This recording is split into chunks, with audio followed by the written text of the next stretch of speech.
深度報導，網絡紅人涉濫用眾安邨公屋，直播吸金兼屈寫，恐違房署多項規例。本報記者公營房屋資源珍貴，濫用公屋問題一直備受社會關注。近日有投訴指出 ，YouTube 頻道光龍娃啦的主持人15少，本名伍 X 平，又名伍永新，涉嫌嚴重違反香港房屋委員會、房委會的租約條款。據報他長期利用其位於馬鞍山眾安邨的一人公屋單位進行商業直播牟利，涉嫌隱瞞真實收入，以騙取政府資助，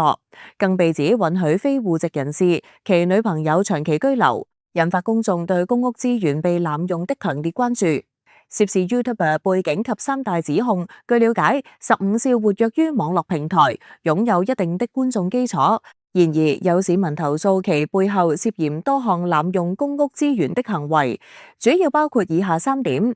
公屋淪為直播室，涉嫌違規商業行為。投訴指15少長期在其眾安邨的一人公屋單位內進行商業性質的網絡直播，借此收取觀眾的課金、捐款及平台廣告費，涉嫌隱瞞資產及收入。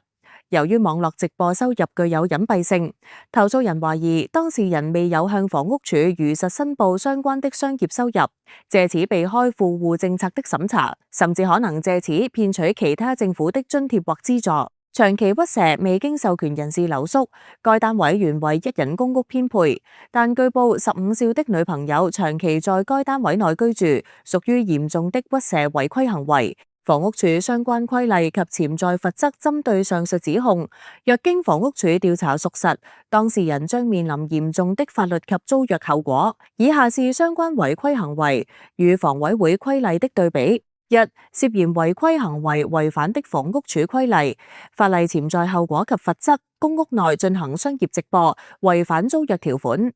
公屋單位只能作居住用途，嚴禁作任何商業或非住宅用途。房屋署可發出警告信，甚至直接終止租約並收回單位。2. 隱瞞直播及廣告收入，違反房屋條例及富戶政策，租戶必須如實申報入息及資產。若作出虛假聲明，最高可被判罰款5萬元及監禁6個月，並會被收回單位。3. 非戶籍人士長期居住違反租約條款，未經房屋署書面同意，不得讓非名列租約上的人士在單位內留宿，俗稱屈蛇，屬嚴重違反租約行為。房屋署可實施扣分制，或發出遷出通知書收回單位。市民舉報途徑與部門執法，要打擊濫用公屋行為，除了依賴房屋署的例行巡查，如家訪及2年1次的入息申報外，市民的舉報亦是重要一環。針對類似15少的個案，市民可透過以下官方途徑向相關部門作出投訴：房屋署濫用公屋舉報熱線，致電27122712進行舉報，所有舉報資料均會絕對保密。網上舉報，透過房屋署官方網站填寫並提交舉報濫用公屋網上表格。郵寄或親身舉報，將投訴信件郵寄至房屋署，或直接前往馬鞍山眾安邨的屋邨辦事處，向當值的房屋事務經理提交詳細資料，如直播截圖、時間記錄等作為初步證據。舉報懷疑欺詐政府資助，若懷疑有人隱瞞入息，騙取其他社會福利，如綜合社會保障援助等，市民亦可向社會福利署舉報欺詐熱線23388-366提供線索。由於網絡直播收入具隱蔽性，且屈蛇行為難以單靠日常巡查即時揭發，當局在搜證上往往需要依賴公眾的協助。為確保公共資源不被個別人士利用作無本生利的工具，保障真正有迫切住屋需求的基層家庭權益，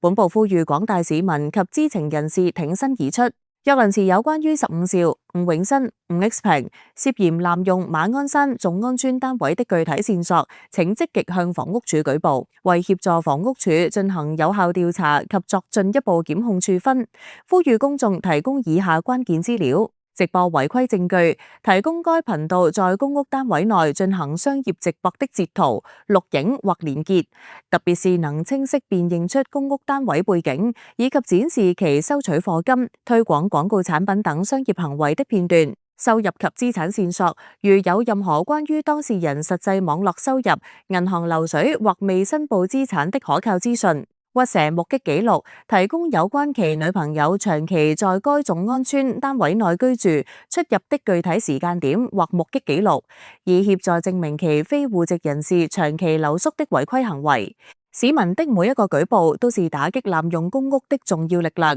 房屋署設有嚴格的保密機制，